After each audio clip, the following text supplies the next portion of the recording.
Hello everyone. आज हम लोग पढ़ेंगे प्रोटोप्लास्ट आइसोलेशन के बारे में, जो एमएससी बॉटनी थर्ड सेमेस्टर का मोस्ट इम्पोर्टेंट टॉपिक है, प्रोटोप्लास्ट आइसोलेशन। तो चलिए सबसे पहले समझ लेते हैं कि प्रोटोप्लास्ट क्या होता है। Original cell without cell wall को हम लोग बोलते हैं प्रोटोप्लास्ट। जैसे हम लोग जानते हैं, जो सेल होता है वो सेल मेम्ब्रेन से घिरा होता है इस तरीके से, और सेल मेम्ब्रेन के बाहर भी एक और दीवार होता है जिसको हम लोग बोलते हैं सेल वॉल। ये प्लांट सेल में पाए जाते हैं, एनिमल सेल में नहीं पाए जाते हैं सेल वॉल। तो अगर हम लोग प्लांट सेल में से इस सेल वॉल को रिमूव कर दें, इस सेल वॉल को हम लोग हटा देते हैं, मान लो प्लांट सेल में से सेल वॉल को हटा दिए, तो जितना भाग बचा इंक्लूडिंग सेल मेम्ब्रेन उसके अंदर के साइटोप्लाज्म, सब को हम लोग एक साथ बोलते हैं प्रोटोप्लाज्म या प्रोटोप्लास्ट। यहाँ लिखा गया है, प्लांट सेल के सेल वॉल को रिमूव कर देने पर शेष बचे पार्ट्स को प्रोटोप्लास्ट कहते हैं। मतलब यहाँ पे हम लोग प्लांट सेल लिए, उसके सेल वॉल को रिमूव कर दिए, जो बचा भाग उसको हम लोग प्रोटोप्लास्ट कहेंगे।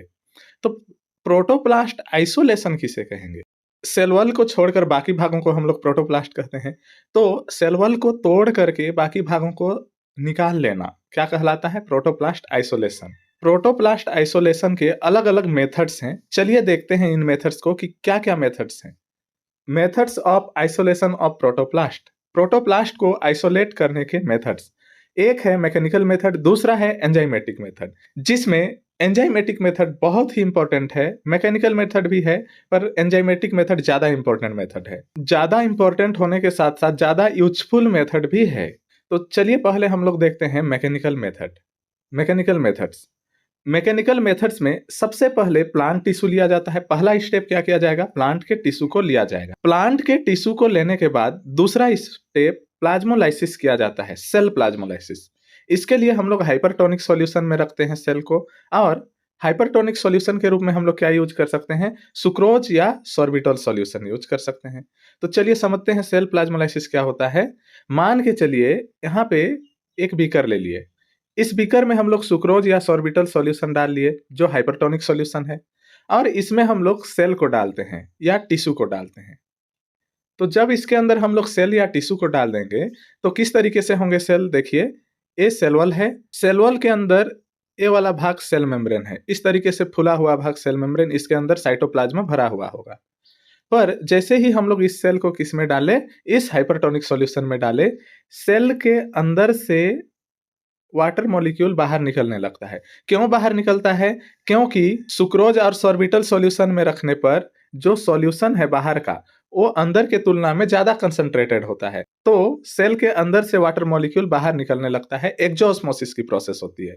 और एक्सोऑस्मोसिस की प्रोसेस होने के कारण सेल जो इस तरीके से था वो किस तरीके से हो जाता है? देखो, ये मान लो सेल वॉल है, तो इसके अंदर के वाटर कंटेंट बाहर निकल जाने के कारण अंदर का सेल मेम्ब्रेन इस तरीके से सिकुड़ करके छोटा हो जाता है, और सेल मेम्ब्रेन और सेल वॉल के बीच इस तरीके से डिस्टेंस बन जाता है ज्यादा। तो हम लोग आसानी से इस सेल वॉल को यहाँ से हटा सकते हैं, सेल मेम्ब्रेन वाले भाग को अलग कर सकते हैं। इस तरीके से प्लाज्मोलाइसिस किया जाता है। प्लाज्मोलाइसिस होने से क्या होता है?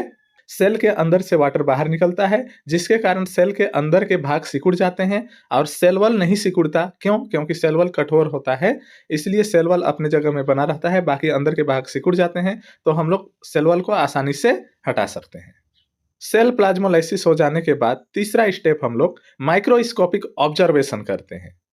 माइक्रोस्कोपिक ऑब्जर्वेशन करने का मतलब, सेल को हम लोग माइक्रोस्कोप के नीचे रख के देखते हैं, इलेक्ट्रॉन माइक्रोस्कोप के नीचे रख के उसको देखते हैं, क्योंकि उस पे हम लोग सेल वॉल को कट लगाना है। जब तक हम लोग उसको नहीं देख पाएंगे कैसे कट लगाएंगे? अब चौथा स्टेप हम लोग क्या करेंगे यहाँ पे? Cutting off cell wall with knife. जो सर्जिकल ब्लेड होते हैं उनके थ्रू हम लोग सेल वॉल को काटेंगे, माइक्रोस्कोप के नीचे देखते हुए सेल वॉल को काटेंगे और काट करके उसको हटा देंगे, जिससे हमें अंदर क्या मिले? प्रोटोप्लास्ट मिले। जब काट देंगे तो प्रोटोप्लास्ट रिलीज हो जाएगा, release of protoplast. Protoplast release हो गया। अब प्रोटोप्लास्ट के रिलीज होने के बाद हम लोग उसको कलेक्ट कर लेते हैं, कलेक्शन ऑफ प्रोटोप्लास्ट। इस तरीके से मैकेनिकल मेथड में हम लोग प्लाज्मोलाइज करके अपने हाथों से नाइफ की सहायता से सेल वॉल को काट कर हटा देते हैं। इस मेथड को बोला जाता है मैकेनिकल मेथड। पर मैकेनिकल मेथड के कुछ लिमिटेशन भी हैं, इसमें कुछ कमियां भी हैं। तो देख लेते हैं limitation of mechanical method. Mechanical method के लिमिटेशन क्या-क्या हैं? Use of calculated cell like onion bulb, scale, beet root tissue. मतलब हम लोग सारे प्लांट के सेल से प्रोटोप्लास्ट आइसोलेट इस मेथड से नहीं कर सकते। कुछ-कुछ प्लांट हैं जिनसे हम लोग इस मेथड का यूज़ कर सकते हैं। जैसे कि ऑनियन का बल्ब, स्केल या बीट रूट का टिश्यू, इन सब से हम लोग प्रोटोप्लास्ट को आइसोलेट कर सकते हैं। बाकी प्लांट से इसको हम लोग आइसोलेट नहीं कर सकते। दूसरा है methods give poor yield of protoplast. इस मेथड्स के द्वारा प्रोटोप्लास्ट की यील्डिंग हमें अच्छी नहीं मिलती, पुअर यील्ड मिलते हैं। लो प्रोटोप्लास्ट वेबिलिटी। प्रोटोप्लास्ट की वेबिलिटी जो होती है वो भी हमें कम देखने को मिलती है। मतलब कट लगने के चांसेस हो सकते हैं। जब हम लोग नाइफ से काटेंगे इतनी छोटी सेल, तो ऑब्वियसली चांस है कि कट भी लग सकते हैं सेल में, सेल डैमेज हो सकता है। मोस्टली चांसेस हैं ऐसा होने के। तो ये कुछ इसके लिमिटेशन है। आगे हम लोग देख लेते हैं एंजाइमेटिक मेथड। एंजाइमेटिक मेथड क्या होता है? एंजाइमेटिक मेथड में हम लोग एंजाइम्स का यूज करते हैं। और ये जो एंजाइमेटिक मेथड है, ये भी दो तरीके से किया जाता है। एक है वन स्टेप मेथड, जिसको हम लोग डायरेक्ट मेथड भी बोलते हैं। दूसरा है टू स्टेप मेथड, जिसको हम लोग सीक्वेंशियल मेथड भी कहते हैं। तो समझेंगे हम लोग, एक एक करके देखेंगे बहुत अच्छे से कि वन स्टेप मेथड क्या होता है और टू स्टेप मेथड क्या होता है। एंजाइमेटिक मेथड में लार्ज क्वांटिटी में प्रोटोप्लास्ट को आइसोलेट किया जाता है। मैकेनिकल मेथड में हम लोग कितने को ही नाइफ के सहारे काट सकते थे, पर एंजाइमेटिक मेथड में हम लोग लार्ज क्वांटिटी में प्रोटोप्लास्ट को प्राप्त कर सकते हैं। और ये जो एंजाइमेटिक मेथड है, यह वेरी इजी मेथड है। इसमें हम लोग सिर्फ एंजाइम अप्लाई करेंगे, फिर अपने आप काम हो जाएगा। तो इजी मेथड है मैकेनिकल के तुलना में। एंजाइमेटिक मेथड में प्रोटोप्लास्ट की वेबिलिटी अधिक होती है। मतलब प्रोटोप्लास्ट के डैमेज होने के चांस या 100% स्वस्थ होने के चांस बहुत ज्यादा होते हैं, कम नहीं होता है। Use for variety of tissue and organs including leaves, petioles, fruit, roots, coleoptile, stem, embryo, microspores. तो ये सारे ऑर्गन को हम लोग यहाँ पे यूज कर सकते हैं प्रोटोप्लास्ट आइसोलेशन के रूप में। हम लोग मैकेनिकल मेथड में सारे ऑर्गन से प्रोटोप्लास्ट आइसोलेट नहीं कर सकते थे, पर एंजाइमेटिक मेथड में हम लोग लीफ से भी कर सकते हैं, पेटियोल से भी कर सकते हैं, फ्रूट से भी कर सकते हैं, रूट से भी, कोलियोप्टाइल, स्टेम, एम्ब्रियो से भी कर सकते हैं और माइक्रोस्पोर से भी कर सकते हैं। तो ऑलमोस्ट प्लांट के सभी पार्ट से हम लोग एंजाइमेटिक मेथड द्वारा प्रोटोप्लास्ट को आइसोलेट कर सकते हैं। Mesophyll tissue most suitable source.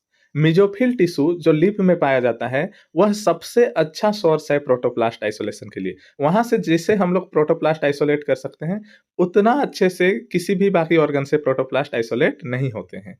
तो most suitable source mesophyll tissue. चलिए हम लोग पढ़ना शुरू करते हैं डायरेक्ट मेथड से, जिसको वन स्टेप मेथड भी कहते हैं। तो पहला है डायरेक्ट मेथड। इसे वन स्टेप मेथड भी कहते हैं क्योंकि इसमें एंजाइम मिक्सचर का यूज एक बार किया जाता है, इसलिए इसको हम लोग वन स्टेप मेथड कहते हैं। मतलब जो एंजाइम हम लोग यूज करेंगे वो सिर्फ और सिर्फ एक ही बार प्लांट सेल के ऊपर अप्लाई किया जाता है, इसलिए इसको हम लोग वन स्टेप मेथड भी कहते हैं या डायरेक्ट मेथड भी कहते हैं। तो इस मेथड में जो एंजाइम यूज किए जाते हैं, वो एंजाइम कौन कौन से होते हैं? एंजाइम मिक्सचर के रूप में हम लोग क्या क्या यूज करते हैं, जरा देख लेते हैं इसको। एंजाइम मिक्सचर में हम लोग पेक्टिनेज या माइसेरोजाइम एंजाइम, पेक्टिनेज या macerozyme enzyme 2%, cellulase 2%, hemicellulase 2%, sorbitol and mannitol 13%। और इस सॉल्यूशन का जो या इस मिक्सचर का जो पीएच रखते हैं वो 4.7 रखते हैं और टेम्परेचर 25 से 30 डिग्री रखते हैं।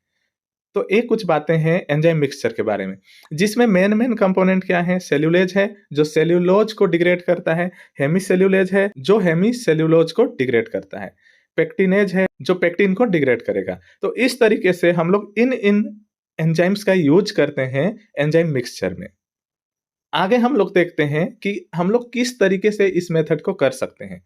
तो सबसे पहला प्रोसेस हम लोग एक्स प्लांट को लेते हैं। एक्स प्लांट लेना मतलब हम लोग किसी भी प्लांट से उसके लीफ को ले लेंगे। मान लीजिए मेसोफिल टिश्यू से हमें निकालना है, प्लांट से सबसे पहले हम लोग उसके लीफ को अलग कर लेंगे प्रोटोप्लास्ट आइसोलेशन के लिए। अब हम लोग लीफ को अलग कर लिए प्लांट से प्रोटोप्लास्ट आइसोलेशन के लिए, तो नेक्स्ट स्टेप क्या करते हैं? Surface sterilisation. जो लीफ हमने प्लांट से अलग किया है, उस लीफ का सरफेस को स्टेरिलाइज करते हैं, निर्जमीकृत करते हैं। सरफेस स्टेरिलाइजेशन के बाद में peeling and cut 1 centimetre piece. अब हम लोग जो लीफ है उस पूरे लीफ को तो हम लोग बीकर में नहीं डालेंगे, तो इसको 1-1 सेंटीमीटर का छोटा-छोटा पीस काट लेते हैं इस लीफ का। काट लेने के बाद incubate of explant in hypertonic solution for plasmolysed the cell. Cell को प्लाज्मोलाइसिस किया जाता है, जो छोटे-छोटे लीफ के टुकड़े हैं, उनको प्लाज्मोलाइसिस किया जाएगा। उनमें जो सेल हैं, वो प्लाज्मोलाइज्ड हो जाएँ, इसलिए हाइपरटोनिक सॉल्यूशन में उनको रखा जाता है। Next, incubate of plasmolysed tissue in mixture of enzyme या एंजाइम मिक्सचर में, वो भी 16 से 18 घंटे के लिए। जब प्लाज्मोलाइज हो जाएंगे तो उसको हम लोग एंजाइम मिक्सचर में डाल देंगे 16 से 18 घंटे के लिए।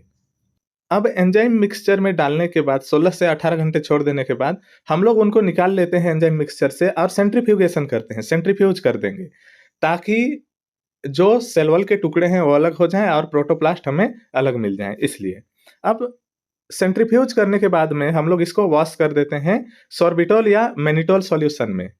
जब सॉर्बिटॉल एंड मैनिटोल सॉल्यूशन में वॉश कर देंगे, फिर से हम लोग इसको एक बार सेंट्रीफ्यूज कर देते हैं, ताकि जो बचे हुए 2-2, 3-3 सेल के टिश्यू हैं या सेल वॉल के टुकड़े हैं वो अलग हो जाएं। Protoplast float on sucrose and sorbitol solution. ये फ्लोट है ना, फ्लोर नहीं है। तो प्रोटोप्लास्ट सेंट्रीफ्यूज करने पर सॉर्बिटल सॉल्यूशन में तैरने लगता है, तब हम लोग इस प्रोटोप्लास्ट को आइसोलेट कर लेते हैं, वहां से अलग कर लेंगे। इस तरीके से ये प्रोसेस किया जाता है। तो चलिए डायग्राम से समझ लेते हैं, ताकि हम लोगों को अच्छे से समझ में आ जाए कि किस तरीके से हम लोग प्रोटोप्लास्ट का आइसोलेशन करते हैं। यहाँ देखिएगा, सबसे पहले हम लोग एक हेल्दी प्लांट सिलेक्ट कर लेते हैं। हेल्दी प्लांट सिलेक्ट करने के बाद में हम लोग उसके लीफ को ले लेते हैं, क्योंकि लीफ बहुत अच्छा सोर्स होता है लीफ का मेसोफिल सेल प्रोटोप्लास्ट आइसोलेशन के लिए। तो एक्स प्लांट के रूप में हम लोग लीफ को ले लेते हैं। अब लीफ को लेने के बाद में इसका सरफेस स्टेरिलाइजेशन करेंगे। जैसे प्लांट टिश्यू कल्चर वाले में हम लोग ने देखा था सरफेस स्टेरिलाइजेशन कैसे किया जाता है लीफ का। अगर आप वो वीडियो नहीं देखे हैं तो पहले जाके वो वीडियो देखिए, तब आप लोगों को अच्छे से समझ में आएगा कि सरफेस स्टेरिलाइजेशन कैसे करते हैं। उस वीडियो का लिंक मैं डिस्क्रिप्शन में डाल दूंगा, या फिर आप लोग चैनल में प्लेलिस्ट बना हुआ है, वहां से जाकर देख सकते हैं। और आप लोग चैनल को सब्सक्राइब कर लीजिएगा और बेल आइकन को प्रेस करके रखिएगा, ताकि आप लोगों तक नोटिफिकेशन भी पहुंच सके जब मैं नया वीडियो अपलोड करूं तब। और वीडियो को आप जैसे एस्पेरेंट के साथ शेयर भी करिएगा, ताकि उन तक भी वीडियो पहुंच सके। अब एक्स प्लांट ले लेने के बाद, उसका सरफेस स्टेरिलाइजेशन करने के बाद, हम लोग एक्स प्लांट को छोटे-छोटे पीस के रूप में काट देते हैं। क्योंकि हम इस बीकर में बड़े से लीफ को तो नहीं डाल सकते, तो छोटे-छोटे टुकड़े में काट देंगे। अब छोटे-छोटे टुकड़े में काटने के बाद में अगला स्टेप क्या करते हैं, हम लोग यहाँ पे हाइपरटोनिक सॉल्यूशन में इन टुकड़ों को डालते हैं।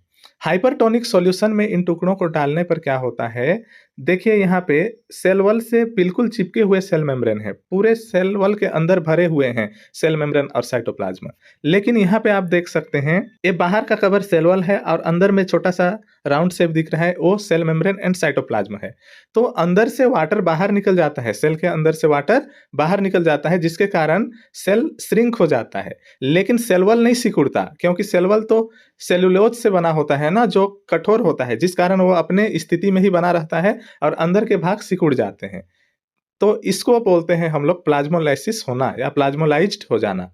और ये हम लोग सुक्रोज या सॉर्बिटॉल सॉल्यूशन का यूज करके करते हैं। अब प्लाज्मोलाइसिस कर लिए।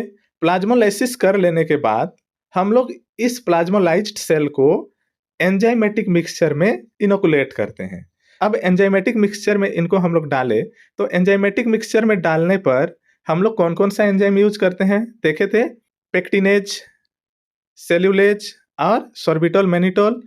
और यहाँ पे पीएच 4.7 रखे थे, साथ में 25 से 30 डिग्री टेम्परेचर। तो इस तरीके से हम लोग एंजाइम मिक्सचर में इनको पुट कर देते हैं। अब एंजाइम मिक्सचर में पुट कर देने पर क्या होगा, ये जो एंजाइम है ये सेल वॉल को डिग्रेड करने लगते हैं। जैसे यहाँ टूटते हुए सेल वॉल देख पा रहे होंगे आप लोग, कोई सेल अभी भी टूटे नहीं है, किसी सेल के सेल वॉल टूट रहे होंगे, रैंडमली डिग्रेड होते हैं सेल वॉल, कोई पैटर्न नहीं है। अब हम लोग एंजाइमेटिक मिक्सचर में लगभग 16 से 18 घंटे तक रखते हैं। उसके बाद हम लोग इसको सेंट्रीफ्यूज कर लेते हैं, यहाँ से निकालेंगे सारे मटेरियल को और सेंट्रीफ्यूज कर लेंगे। जब सेंट्रीफ्यूज कर लेंगे तो हमें क्या देखने को मिलेगा कि जितने भी प्रोटोप्लास्ट हैं या कभी-कभी ऐसा भी हो सकता है कि इन टिश्यू में से सब एक-एक सेल अलग हुआ होगा, ऐसा हो नहीं सकता। तो 2-2 3-3 सेल के एग्रीगेट हैं, 2-2 3-3 सेल एक-एक साथ जुड़े हैं, वो सारे के सारे इस तली में बैठ जाते हैं और जो सेल वॉल के टुकड़े होते हैं, वो ऊपर में फ्लोट करने लगते हैं। तो हम लोग क्या करते हैं, जो ऊपर में फ्लोट कर रहे होते हैं सेल वॉल के टुकड़े, उनको फेंक देते हैं और नीचे तली में जो बैठे हुए सेल हैं, उनको हम लोग वॉश कर लेते हैं। अगला स्टेप क्या करेंगे? वॉश कर लेंगे। तो वॉश करने के लिए हम लोग मैनिटोल या सॉर्बिटोल सॉल्यूशन का यूज़ करते हैं, वाटर से नहीं करते। अब मैनिटोल या सॉर्बिटोल सॉल्यूशन में हम लोग इसको वॉश कर लेते हैं। उसके बाद में हम लोगों को अब क्या करना है, ये जो हमें सेल मिले हैं, इसमें सिंगल सेल भी होंगे, यानी कि प्रोटोप्लास्ट, और कभी-कभी ऐसे 2-2 3-3 सेल के एग्रीगेट भी होंगे। तो हमें इन 2-2 3-3 सेल को अलग करना है और जो प्रोटोप्लास्ट है उनको अलग करना है। तो इसके लिए हम फिर से सेंट्रीफ्यूज करते हैं। जब फिर से सेंट्रीफ्यूज हम लोग करेंगे, तो जो बड़े-बड़े सेल हैं या एग्रीगेट हैं सेल के, वो नीचे तली में बैठ जाते हैं और जो प्रोटोप्लास्ट हैं, वो इस तरीके से फ्लोट करते रहते हैं। तो जो फ्लोट करते रहते हैं, उन प्रोटोप्लास्ट को हम लोग आइसोलेट कर लेते हैं किसी अलग जगह पर। इस तरीके से हम लोग प्रोटोप्लास्ट को बड़े ही आसानी से एंजाइमेटिक मेथड द्वारा अलग कर लेते हैं। मैकेनिकल मेथड में हम लोग क्या कर रहे थे, माइक्रोस्कोप के नीचे रख के कट लगाते थे, जिसमें कई सारी परेशानियाँ थी। कट लग जाने के, प्रोटोप्लास्ट डैमेज होने के। पर यहाँ पर सेल वॉल को कट हम लोग नहीं लगाते, एंजाइम लगाता है, जिसके कारण बहुत ही आसानी से ये प्रोसेस किया जा सकता है। आई होप आप लोगों को समझ में आया होगा डायरेक्ट मेथड। अब हम लोग आगे मूव करते हैं सीक्वेंशियल मेथड की ओर। दूसरा है सीक्वेंशियल मेथड। इसे 2 स्टेप मेथड भी कहते हैं, क्योंकि इसमें एंजाइम मिक्सचर का यूज 2 बार किया जाता है, इसलिए इसको 2 स्टेप मेथड कहते हैं। पहले हमने देखा उसमें एंजाइम मिक्सचर का यूज सिर्फ 1 बार होता था, इसमें 2 बार होता है, इसलिए इसको सीक्वेंशियल मेथड या 2 स्टेप मेथड भी कहते हैं। तो इसमें पहली बार जब हम लोग एंजाइम मिक्सचर यूज करते हैं, यानी एंजाइम मिक्सचर फर्स्ट, तो उसमें क्या-क्या होता है देखो, macerozyme enzyme 0.5%, potassium dextrose 0.3%, mannitol 13%। Mannitol और सॉर्बिटोल लिख लीजिएगा आप। साथ में पीएच हम लोग रखते हैं 5.8 और टेम्परेचर 25 से 30 डिग्री ही रखेंगे। तो ये हो गया पहला एंजाइमेटिक मिक्सचर। दूसरा एंजाइमेटिक मिक्सचर में हम लोग क्या रखते हैं देखिए, सेल्यूलेज 2% और मैनिटोल सॉल्यूशन 3% और पीएच रखते हैं 5 और टेम्परेचर 25 से 30 डिग्री सेल्सियस। इस तरीके से हम लोग 2 बार एंजाइमेटिक मिक्सचर का यूज करते हैं। प्रोसेस 1 स्टेप मेथड के जैसे ही है कुछ-कुछ, सिर्फ अंतर इतनी है, 1 स्टेप में हम लोग 1 बार एंजाइम यूज करते थे, यहाँ पे 2 बार। पहले एक्सप्लांट लेते हैं, फिर सरफेस स्टेरिलाइजेशन करते हैं, फिर कट करते हैं लिप को या एक्सप्लांट को, फिर हाइपरटोनिक सॉल्यूशन में रखते हैं क्योंकि प्लाज्मोलाइसिस करना है, फिर एंजाइमेटिक मिक्सचर में रखते हैं, फिर सेंट्रीफ्यूगेशन करते हैं। उसके बाद हम लोग फिर से इसको एंजाइम मिक्सचर सेकंड में रखते हैं, दोबारा एंजाइम मिक्सचर में रखेंगे, फिर से सेंट्रीफ्यूगेशन कर लेंगे। उसके बाद हम लोग इसको वॉश कर लेते हैं सॉर्बिटोल एंड मैनिटोल से, उसके बाद प्रोटोप्लास्ट को आइसोलेट कर लेते हैं। इस तरीके से ये प्रोसेस भी किया जाता है। तो चलिए इसको भी हम लोग डायग्राम के थ्रू समझते हैं। सीक्वेंशियल मेथड में सबसे पहले हम लोग एक्स प्लांट को सिलेक्ट करेंगे, मतलब जिन प्लांट से हम लोग एक्स प्लांट लेंगे उस हेल्दी प्लांट को सिलेक्ट कर लेंगे। उसमें से हम लोग लीफ को अलग कर लेंगे। लीफ को ही क्यों? क्योंकि हम लोग मेसोफिल टिश्यू से बहुत आसानी से प्रोटोप्लास्ट को अच्छी वाइबिलिटी के साथ अलग कर सकते हैं, इसलिए एक्स प्लांट के रूप में हम लोग इसके लीफ को ले लिए। लीफ को लेने के बाद लीफ को सरफेस स्टेरिलाइजेशन किया जाता है।